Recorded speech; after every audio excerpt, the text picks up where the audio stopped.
since 1928, the oil price was determined because a group of men in a room said a number, and so long as enough people outside the room believed in that number, that was the oil price. And of course, the men in the room were the oil companies. Then in the 1980s, they moved away from this administered price, but they administered supply instead. So it was still a controlled, administered market. Then in November 2014, when OPEC decided they weren't going to cut, in other words, they weren't going to interfere in the marketplace, the oil price was then determined for the first time since 1928 by supply and demand. And the result of this, of course, was the collapse in oil prices. So from that point of view, oil prices have been, for the last few years, been determined by supply and demand.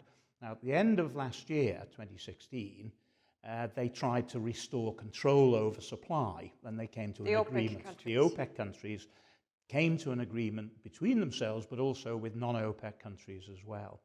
It's very doubtful if that agreement is going to have any significance, because the history of people cheating on those sorts of agreements is very strong indeed. So at the moment, the oil price in the market is determined by supply and demand factors.